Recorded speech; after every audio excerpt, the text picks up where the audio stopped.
Welcome to another episode of Progress, Potential, and Possibilities, discussions with fascinating people designing a better tomorrow for all of us. I'm your host, Ira A. Welcome, everybody, again to another episode of our show, bringing another really awesome guest today involved in science, technology, creating a better tomorrow.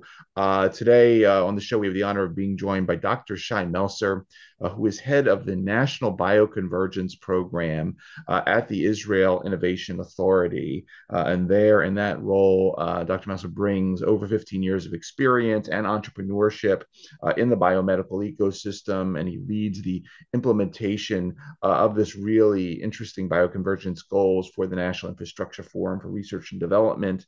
Dr. Melcer actually has both a degree in law as well as a PhD in genetics from the Hebrew University, has collaborated with various entities, including Hebrew University, Hadassah Medical Center, IBM, the Jerusalem Development Authority, as well as others, ultimately to establish numerous innovative biomedical ventures.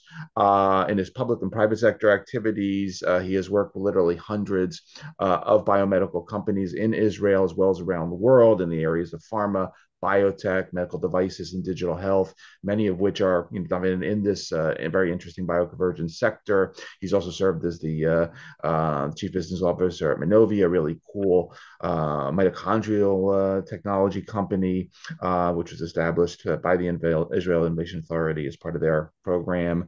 A lot of really cool themes to get into today. I'm really honored to have him. Dr. Shai Melcer, thank you so much for taking time to come on the show today. Hi, hello. Thank you for having me. Great to be here.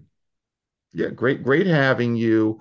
I'd love to start off. You yourself are, as I mentioned in bio, a rather convergent individual, and I rarely get lawyers that go on to do a PhD in regulation of chromatin and epigenetic modification and all sorts of cool things with embryonic stem cells. Tell us a little bit about your background story, why law, and then ultimately why sort of the really hot area of epigenetics.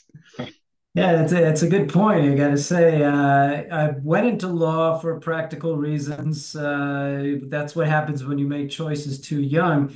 But having been a lawyer for a few years, I tend to say that I'm clean for many years now.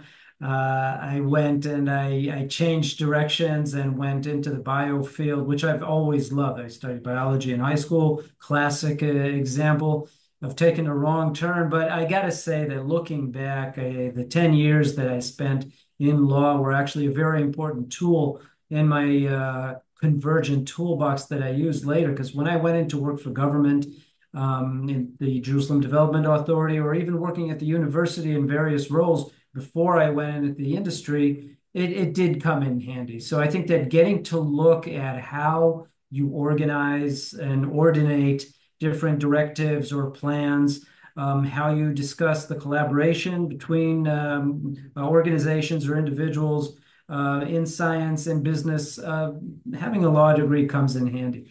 But I did turn into biology, and I spent about 10 years on campus at the Givat Ram campus of the Hebrew University, the genetics department. Very, very interesting work. Actually, carrying my law degree with me, one of the big fears was that I would be the best lawyer among scientists or the best scientist among lawyers, which is not something you aspire to. So what I did find myself doing is actually merging the two. And I did find myself leading some initiatives on behalf of the different PhD students that had teaching assistant positions on campus. And that actually got me in touch with a large variety of position holders at the Hebrew University, and that my name was kind of thrown around because of my activity, and that came in very handy downstream when I started doing professional work on the biotech arena. Many people at the university knew me, and so having all these open doors, and the university has 3 different campuses that are relevant to this industry. So going to the medical campus and the scientific campus and the agro-food campus in Rehovot, the doors were open. I was known, and if I wanted to progress on anything that I wanted to make headway on, it was easier for me to do. So I highly recommend when you're doing a biotech career to have a law degree or a business degree to carry with you. It's a good question when to get them. That's the timing is not always pre-designed. Mm-hmm. Mm-hmm. And we, continuing off of that, I mean, we all know Israel as, the startup nation. But startups and company development is much more, from a U.S. perspective.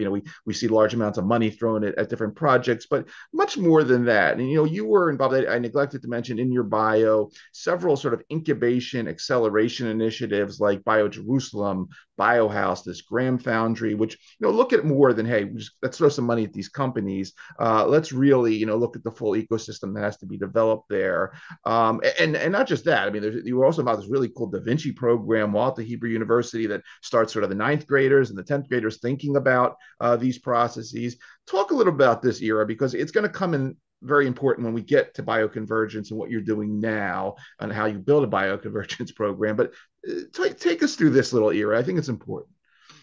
I did have a privilege to get to look at the entire, say the entire journey. I've worked with youth science dissemination in youth organizations, both curriculum and extra curriculum, and so I did have the privilege of dealing not only with educational systems, but also with scientific dissemination systems like the Science Museum and the Hebrew University. It was very interesting to see youth crowds that have a glint. They're very interested in what science has to offer, where they can find themselves in. But the plethora of avenues of where to take this is really immeasurable. And so that opportunity for me was very interesting to give focal points on what you could do and what you can learn. When I proceeded going into dealing with the startups themselves, people that are post-academics or students at the end of their PhD thinking about how to set up a new company, it was very interesting to see actually new gaps, not gaps in scientific knowledge, but gaps in the business model, how you put together a venture, what you should be looking at. You really think that you have it nailed down because you know how the technology would look like if you made a product out of it. But when you talk to team after team after team, and you see that they did not take into consideration at those early stages what the reimbursement model would be, or what would these regulatory strategy would be, really like 101 mistakes. Right. And you see that time and time again, then you start thinking laterally. You start thinking about organizations like accelerators or incubators or pan-geographic programs like the Bio Jerusalem program, which really dealt with different incubators and accelerators. But in itself, I was in touch with the companies directly. I was kind of this walking accelerator trying to get Jerusalem-based companies to work better. So I had this privilege again to work with the new youth, but within the biotech industry. So that really gave me an overview on how companies are being established, how they proceed, what the valley of death looks like, not only organically, but what would a self-made pitfall look like, and how you would basically step into a hole in the ground that many people before have stepped into and have put some sort of a guardrail around it, and you just didn't look and you just walked into it. And so these different types of, like you said, Biohouse on the one hand, and the Graham on the other hand. So each of them have different ROIs. Like if I'm running Biohouse, all I'm interested in is to have as many companies come in. I'm selling a service. It's a piece of real estate. It's a piece of business development. And I want these companies to come in and be happy. I know that they will not all succeed. I know that the statistics are against them. I know that I will have a fraction of companies that make it big. Most of them will at some point move on to the next venture. But if I set up the gram and I have a quality control element on my operations, for as far as I'm concerned, every company that is being crunched out of my organization has to win. It simply has to win. And so when I I take responsibility on the success of these ventures, then I run my quality control on these different ventures that I crunch through my system. If I take, say, 20 projects and I put teams on them and I walk them through a proof of concept protocol, and out of these 20, I know ex ante that there will only be 3 that I will try to fund, even though I think that there are 5 others that are fundable, but I will methodically say, no, I will pick 3 out of 20. Once I do that, it's like an opposite ROI of what I did at Biohouse. It's like you're killing them intentionally instead of having them say funded and then having them as good paying clients. But that's the whole thing. You change where you look at the situation through the same prism. It's the same prism. It's the same industry, the same developments. They're going after the same markets, but you approach it differently. So I think it gave me different perspectives on how a project is emerged, how it grows, what would kill it, and what side of this equation are you going to be in today, tomorrow, and the next day. Awesome.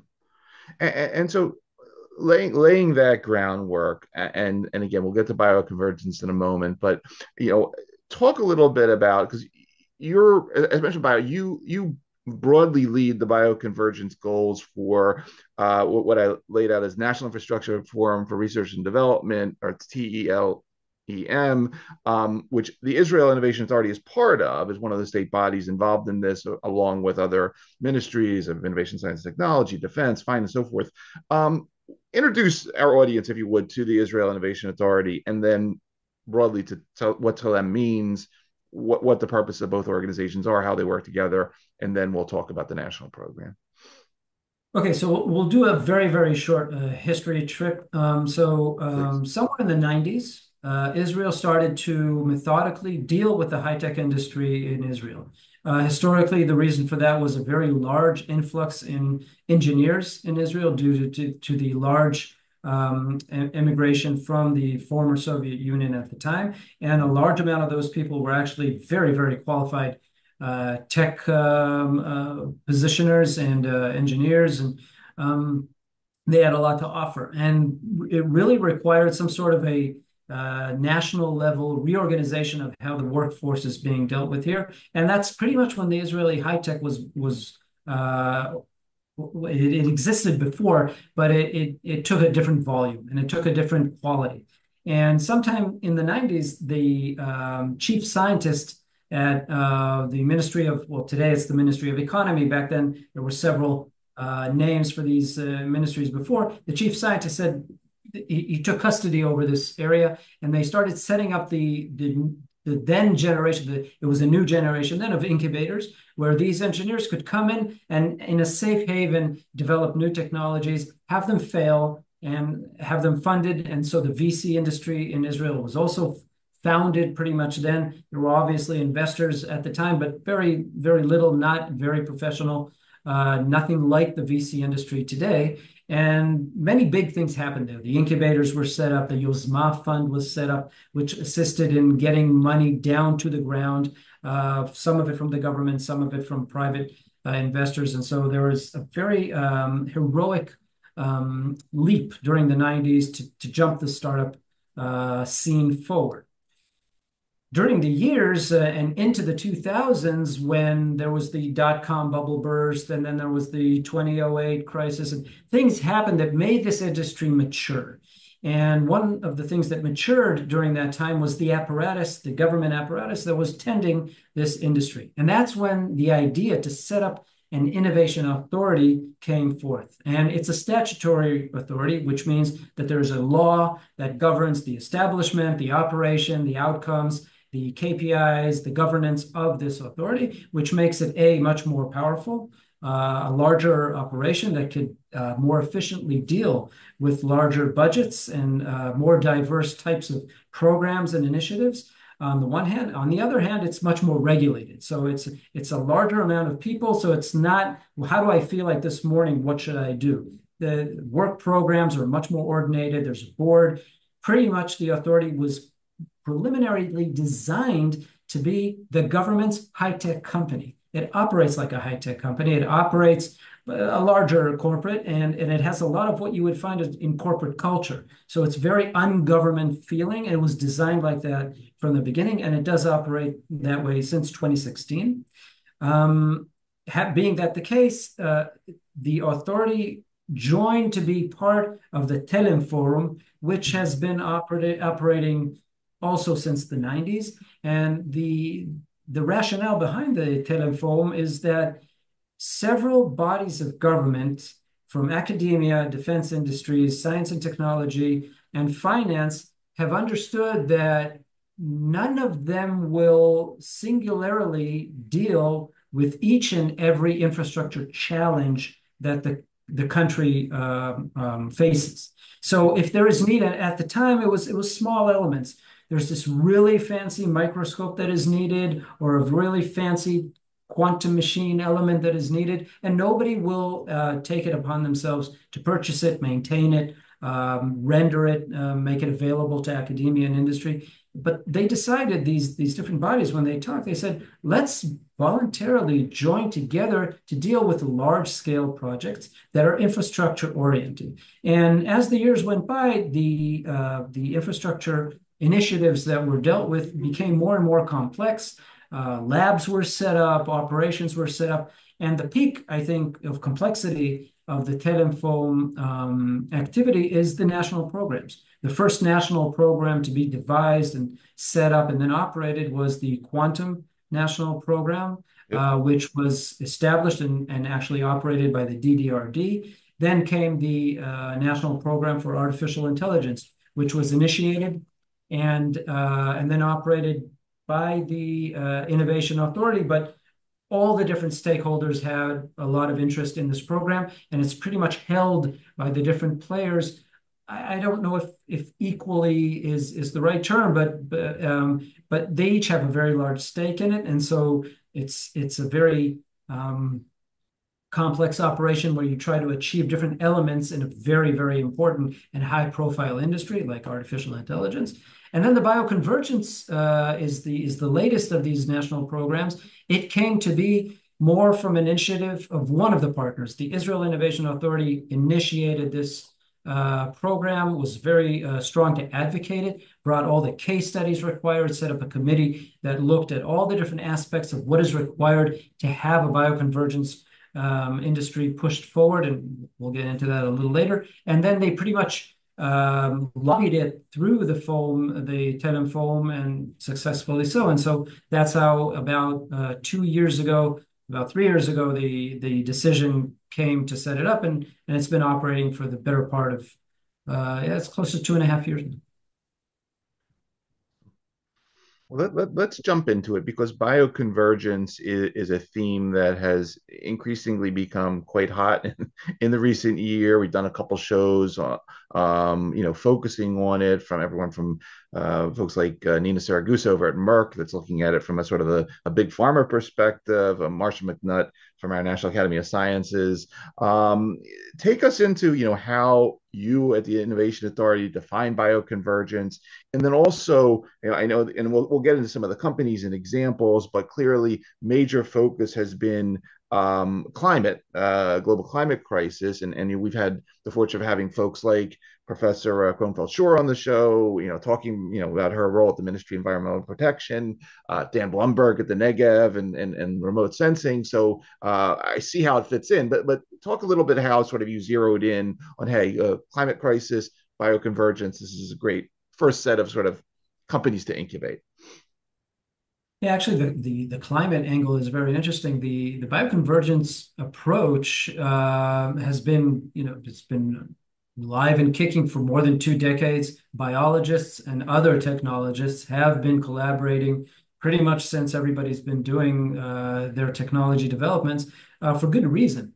The biologists obviously at some point reached the limits of what you would call classic lab work, and the complexity and the intricacies and the advancement of other technologies allowed biologists to reach further and faster and higher and stronger results. I think no one can contest the fact that the Human Genome Project would not have been completed without fancy technology from other disciplines entering the scene, the ability to miniaturize technologies, to miniaturize platforms, to differently use optics and fluorescence, physics, microelectronics. These have all been part of cutting edge biology for quite a long time.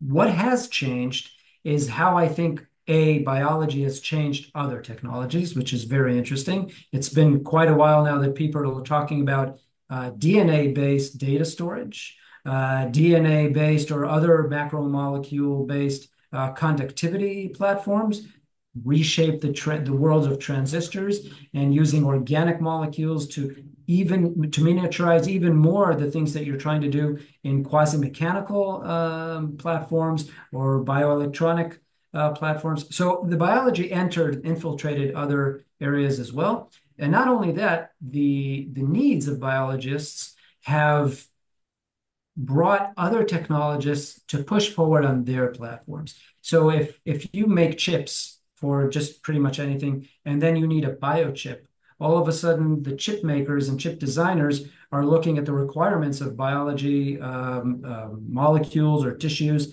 and they are reinventing the chip and taking it to new frontiers just because the need was set on the table. And even if you're looking at CRISPR technologies, which are basically molecular biology, almost simple, actually it's not, because sometimes you have to make sure that the delivery of this apparatus on the molecular level is better controlled, is better regulated, and then you use, say, optics, or you use laser technologies, and you have other people entering the room to push forward on these technologies. So the bioconvergence, even though it has a good number of years behind us, looking forward, people have started to strategize how you converge these technologies. Now, one of the things I do I'm sidetracking him, and one of the things I do in my position is I represent Israel at one of the OECD committees on synthetic biology and its combination with AI. And it was a good opportunity for me to see how other nations deal with technology convergence. And they don't talk about convergence only in bio. They talk about the convergence of quantum and AI, of satellite technologies and other technologies. So the advantages of tech convergence as a way of thinking, as a way of designing, as a way of developing tech is something that is way more comprehensive than just underneath the bioscope, but it is very apparent that converging other technologies with biology is by far the most prevalent example that nations will address. It's the most intriguing, the most complex on the regulatory side. And so I think they have like at least 4 or 5 papers in the make regarding synthetic biology and AI and how you put them together and what the regulatory side would be and human rights side and how you deal with data privacy. And it's all very, very interesting, sometimes tedious.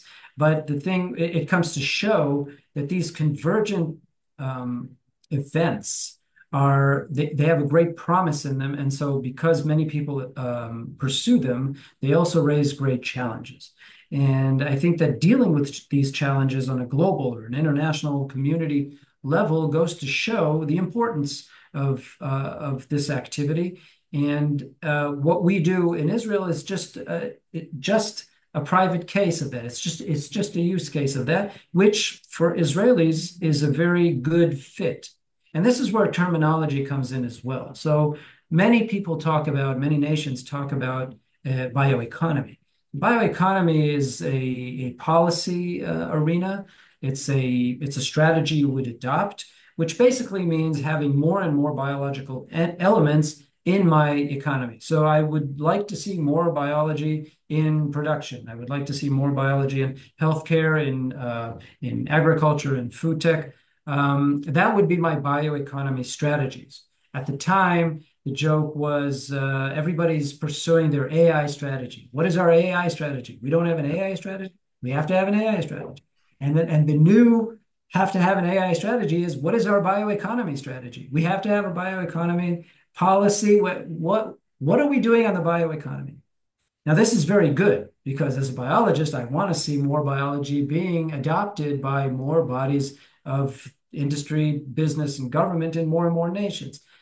What the bioconvergence does is it looks at the bioeconomy, it approaches the bioeconomy as a world of needs, worlds of markets, world of challenges, and it's a solution supplier. So bioconvergence is the tech side of the bioeconomy.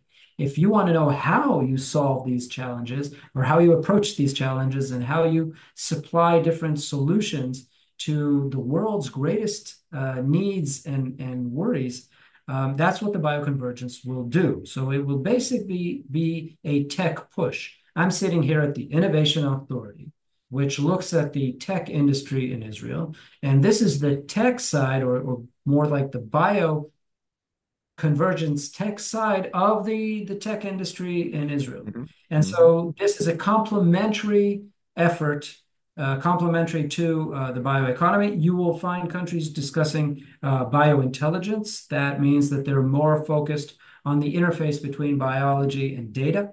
So they would be high in the synbio and AI combinations or the multi-omics world. So they'll be dealing more on the data side. But the bioconvergence is wider than that. It deals with anything that has to do with engineering and computation and how it meets biology. And maybe that's one of the reasons why the climate world, as again, a challenge world, a need world, meets bioconvergence so well, because engineering has a lot to offer. So if we're dealing, we just finished the bureaucracy of setting up a national lab for biochips.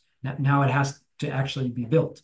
We're moving from bureaucracy to the actual establishment of this lab. And one of the rationales of setting up such a lab was the plethora of markets it would be relevant to. It's not only for diagnostics, it's not only for personalized medicine, which is obviously where the biochip world in many ways was born, but many people tend to oversee or not properly estimate the importance of the climate world where biochips was, I believe, actually born. Because the dealing with remote detection of pollutants, quality of water, quality of air, the existence of different microelements, anything from narcotics, TNT, nutrients in water, these were all done in biochips back in the 90s. And academia was actually the first to address the potential of taking microorganisms and not human tissue, taking that, we're talking about the very simple biological matter of bacteria, fungi, yeast, putting them on microchips and sending them pretty much anywhere, going to the desert, going to Antarctica, at some point talking about space, and using these bioelements to easily detect anything you want to detect. And this is where the climate side of the biochips is very, very prominent. Today, you see researchers like Chris Voigt collaborating with people like Shimshon Belkin and Yossi Shacham and setting up these systems that are actually already out there post-POC. They spray these engineered bacteria over minefields in ex-conflict areas and try to have the TNT discovered in these minefields, or they go into remote water reservoirs and check the quality of water with a biochip they brought from home. So these were very classic examples. They're not even exotic of how to take a biochip and what you can do with it. Today, we have the exotic examples of what you can do with a biochip. And we have companies here in Israel that do a solid state cell sorting apparatus, meaning that you could, instead of have cells going through very small tubes like in a fax machine and just be sorted singularly. Like you sort the cell, that's it. You don't see it anymore. Instead of doing that, they'll keep the cell adhered to a chip and they will sort it without losing it. And so they can sort it and then sort it again and sort it again and have full-blown organoids growing on a chip based on a sorting system that was done on a solid state. So again, like if we just took the biochips as an example, it goes to show how infrastructure that you set up today and teams that you put together today to push forward on an entire field, they don't even know at the day of establishment where exactly this infrastructure is going to go. Right. And I think that's part of what the bioconvergence has to offer because it is nurtured by multi-directional tech advancements. So I will have my next project will emerge because there's a big breakthrough in biology, but I could also have my next project evolve because there's a big breakthrough in microelectronics or lasers or quantum computing, and that'll take my current biology the next level. Got it. Let's talk about a couple of these. When you talk about entirely new fields, I was again, when I started looking through some of what is emerging underneath the program, I was taken aback by sort of not just the company bug era, but the whole sort of black soldier fly infrastructure that's being set up. I had no idea. I read all about it prior to the show about how you have these fairly common flies that like to eat a lot of organic stuff and break it down for us, but they're also pretty good at making very high concentration of bio oils for potentially biofuels and diesel and sustainable aviation fuel.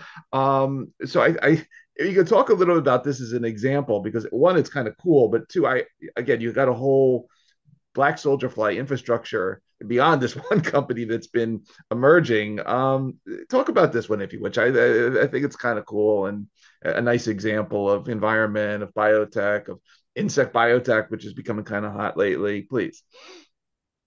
Yeah, in the bioeconomy, dealing with circular economy really is a big issue, and finding ways. There's the reduce, reuse, recycle kind of approach on the environment, and I think this is a very good example of how people say evolution has dealt with this on a macro level way before we even came to be, and so we should not necessarily on a biomimetic approach, but even a straightforward bio-use approach. Take these biological systems and just use them straightforward. I think the black soldier fly is a very good example of we won't change a thing. We're going to let this fly. It knows exactly what it's doing. We'll provide it. We have the issue of feedstock. We'll provide it with something that we want to get rid of. We will get the nutrient values that this fly produces. They can have energy levels. They can have nutrient levels. These oils are also used to feed other stock, and so again, you keep the chain. Instead of growing corn to feed livestock, you could grow or feed or use some other agriculture output to feed fish. What you can do is you could take these flies, you grow them on refuse, and then you take the output and you just put it into the food chain. And so you took an element out of the equation that was not green enough, and then you raise the quality of the environment just a notch. If you find more and more, this is multipliable. You find more and more use cases, just get a better job doing that. The infrastructure to grow black soldier flies is actually very simple. So actually the energy put into this to have this industry pushed forward is not very big. And it's a very good question. I think the use of insects, it's a very bold example, but there are many other examples of how to use insects. There was a company called Flying Spark that used another type of fly to create protein for the food industry per se, not something that is being done right now with the BSF. There's a company called Chalgol that used to be called Stek Tzaltzal. It just means they changed the insect and they grow grasshoppers. And so and grasshoppers seem to have the highest protein to mass to body mass ratio, and they're very it's very cheap and very easy to grow them. You can, if you go to other countries in the world, you'll just eat them straight off. But again, making protein additives to the food industry, which is something that requires a lot of attention, looking at alternative protein demand going up and the ability to supply natural live proteins, the ability going down or the bottleneck being reached. New exotic ideas are being explored. And I'm not saying that next year everybody's going to be eating grasshoppers, but mark my words, in 10 years, you'll find tenfold or 100-fold more people eating grasshoppers than you have today.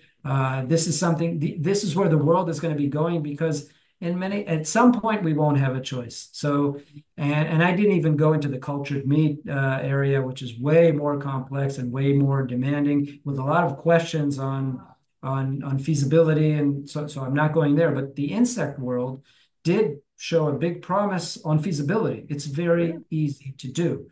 The big question there is the market acceptance and how you educate users, et cetera, and how you may find applications that don't require so much market acceptance.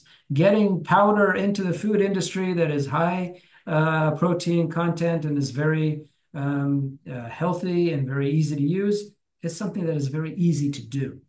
People don't read the label enough. And so good things can happen faster. If we're talking about insects and environment and bioconvergence, some of the insects you want to see gone.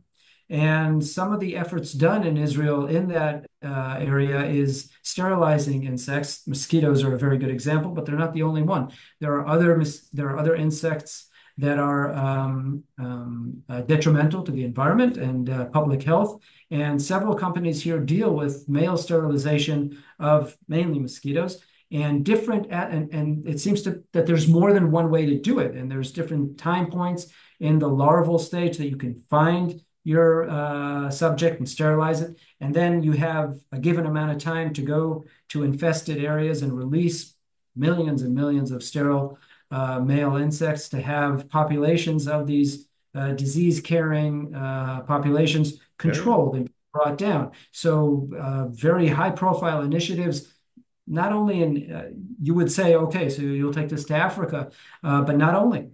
This is done in our backyards. Municipalities are already hooking up with these different companies and utilizing this technology for insect control. So it goes both ways. You can see how you can promote the use of insects and how you can deplete populations as well, all on the environment arena. And I'll eat grasshoppers. I don't care.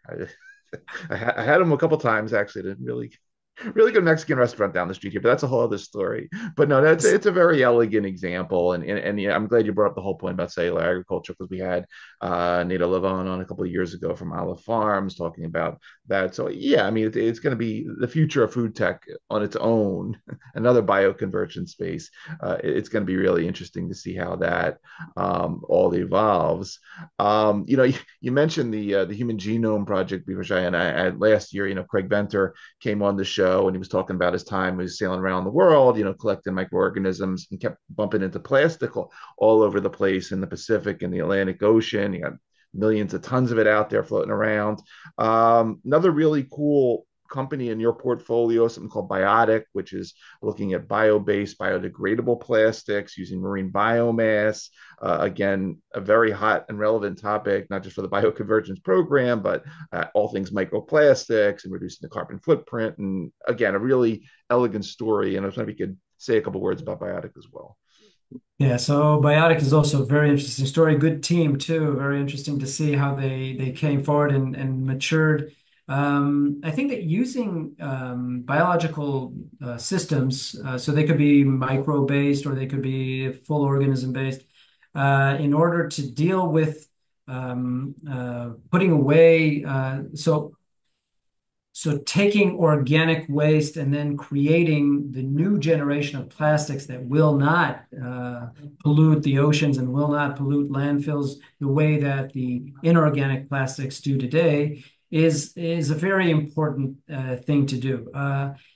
Many environmentalists said the damage is so big now, let's focus on what to do with the existing plastics. And I agree that that's very important. How do we digest or get rid of the existing plastics? But the world is growing, and we are not losing enough people for this to be a slope that's changing its curve. It's not. And so consumer habits are not getting any more environmental. People are using plastics. People are using wrappings. And the large numbers, we are not winning on the green race. This is not happening. And so the ability to, at some point, stop the proliferation of plastics that do not decompose is actually very, very important on the long run. At any given point, this is not a train that will leave the station. You can always jump on this train. You can always offer a sustainable product that will be, again, bio-linked or bio-based. And Biotic does exactly that. The ability to produce plastic that will actually be degradable, that will actually be part of a circular economy. It's never too late to do that. And I think that they have a very important role to play there. I'll take this opportunity to jump even further. And I'll say that one of the things that could be done when you deplete the amount of inorganic elements in the world, but also change the way that you produce the new elements, is by using cell-free systems. And I think that companies that have been designing in the past few years, there's more and more companies that are designing enzymes that are not part of nature. Instead of harnessing existing enzymes from biological systems to do production streams, production protocols, changing those enzymes and creating synthetic enzymes that could actually use different types of feedstock. And they could actually have a much more energetic, efficient process in producing pretty much anything. And so the exotics would be producing medicine or producing, say, fuel or things that are really, way up there. But I say no.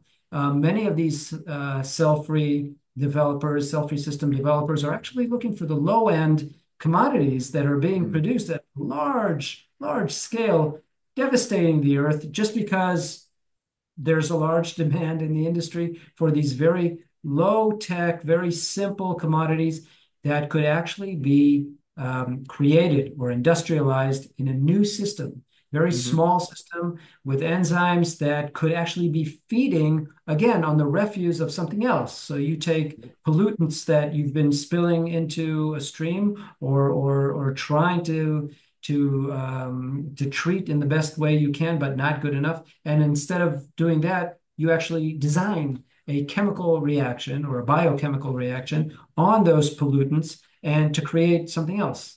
And I think that the synthetic enzyme industry is going to revolutionize the world in many ways. Using precision fermentation has really been considered the cutting edge, but precision fermentation also has its limits. You still have a fully fledged biological system that you will not be using most of it. So you will have a 10-ton or 10,000-liter reactor or fermenter working, but you actually need a certain amount of liters of extract from that. The rest of it either gets recycled or gets thrown away. But when you have a cell-free system, you could reduce those volumes considerably. And I think that we're just at the beginning of that revolution. The reason that is deep within the bioconvergence arena is the design of these enzymes is many times AI-based and is deeply going into the biological understanding and the biological ability to teach a machine to predict and design new enzymes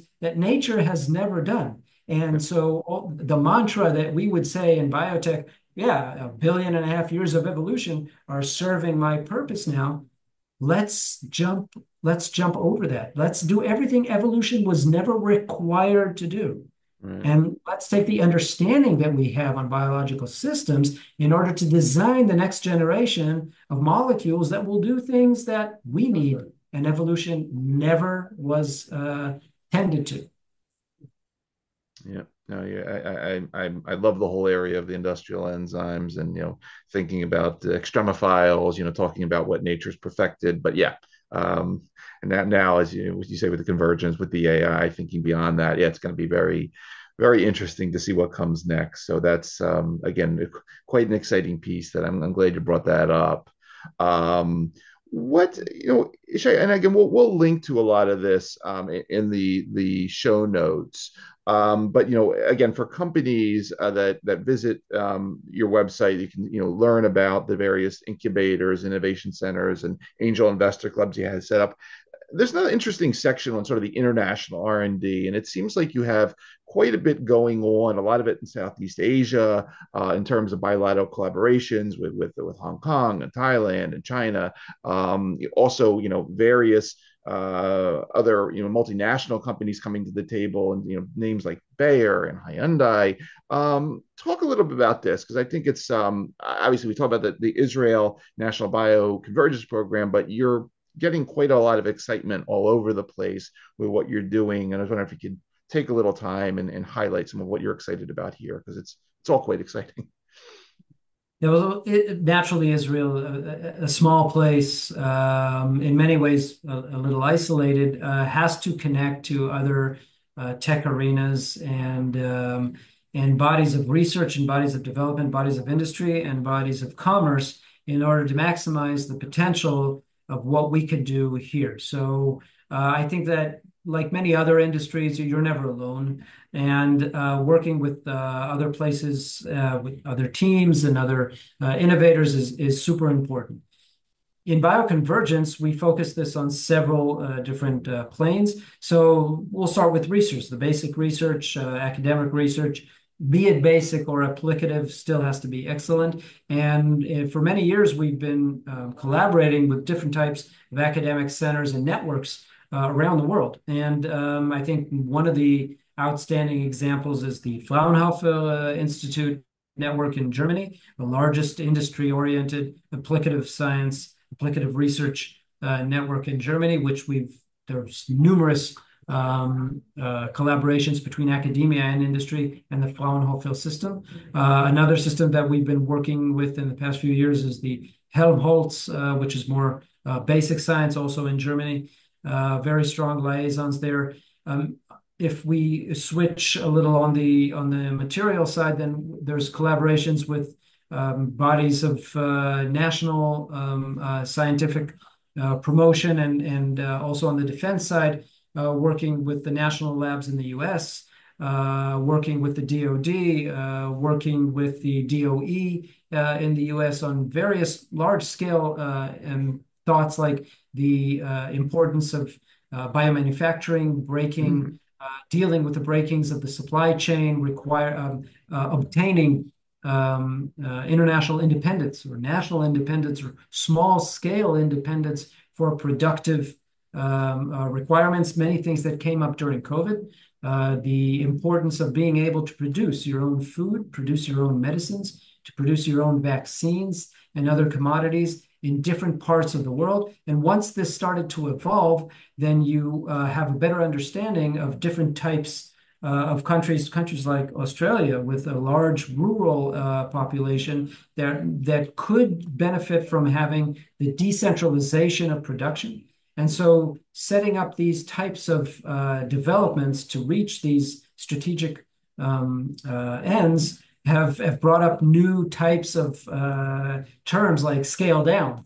We always talk about how you start working and then you scale up your operation, and that's what you aim to have, the ability to have a big plant working. And today people are talking about the virtue of scaling down. How can you take a process that was very efficient on a large scale, but now deliver it to me on a local level, even on a home base? Yeah, how can I detach myself from a central system and be independent? And also, I think that the space industry today requires a lot of scale down operations and the ability to put small apparatuses on space vehicles with long-term missions to be able to do current things like bioproduction on a small scale. So collaborating with these different types of bodies, say NASA, say the DoD, say Fraunhofer and others is very, very important. I think that's part of the reason why we found it strategically important to be involved with the World Economic Forum. We're actively participating in think tanks and in work groups, and we've been actively part of several policy papers that have been issued this year by the WEF on bioeconomy and various policies of how you not only develop technology, but also recruit decision makers and policy makers around what you're trying to do. And working with the OECD was equally important for us because a lot of the policies coming out of there are adopted almost verbatim to govern the different tech policies, for instance, in synthetic biology. And so connecting to different countries through these platforms is something that we find very efficient. This is actually an important opportunity. I mean, anyone listening to this, Israel is as open as you would imagine anyone to be for collaborations. So, and we would be on both ends of such a relationship. So Israel is very strong in the giving end and the receiving end of tech collaborations, both on the basic research, the applicative stage, setting up new ventures. We're actually working today, I can't give too many details on it, it's really in the oven, but we're working today to set up a Bioconvergence International Challenge Program with a very, very high profile innovation body in Europe that we hope that if everything works properly together, we would have people from all over the world dealing with bioconvergence challenges that are way up there in all the different topics that we talked about before, working on different sides of the globe. And you cannot do this if you don't specifically talk to the different people doing this work and getting, again, sets of regulatory arrangements and financing, multinational financing. We have our own, the Innovation Authority has its own governing body for the relations with the EU on the Horizon programs. And there's hundreds of millions of euros out there every year, specifically for topics that are bioconvergence related. And we put the best of our industry and academia way out there in the front for this research money to push forward on what is considered to be the world's hottest and most pressing points. And so it's way more than a positioning or branding effort on our behalf. Israel literally thrives on collaborations with other people and other nations. And for everybody watching and listening, that WEF report, which just came out, I was just reading it the other day. It's entitled "Next Generation Bioinnovation," which Dr. Melcer features prominently in. It's a pretty cool report. We'll put a link to that as well.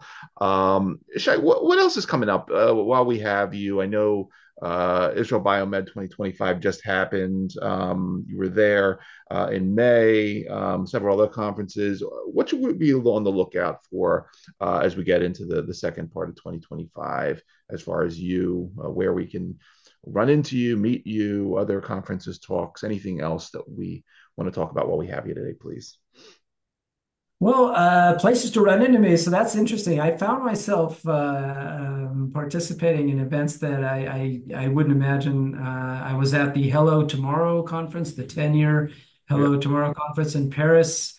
So fascinating. I mean, it's sector agnostic, and we had our side event there for Israeli bioconvergence companies, including Biotic that you mentioned before. And it was a full house and everyone was buzzing around everything. But, walk a little to the left, a little to the right, and you see quantum technologies and water purifying technologies and gene therapies, things really unbelievable. And the next generation of autonomous drones or whatever. And you see so many people passionate about their technology. It really is fun to see. So you may see me in one of those again sometime in the future, because I really think that is when you deal with tech convergence, you really want to meet people from other disciplines. You really want to meet people who are doing something totally different than what you are. You can only benefit from it. So look out for anyone from Israel in these types of multi-sectorial conferences. One of the things that we are dealing with is always what is the next step? And the next step is uh, being in an organization that uses a bottom-up policy. We really are attuned to what's happening in the ecosystem, and we try to follow suit on what the market would say this is the direction. In some specific areas, and we try to minimize it as much as we can, we do utilize a top-down approach. The whole National Bioconvergence program is top-down.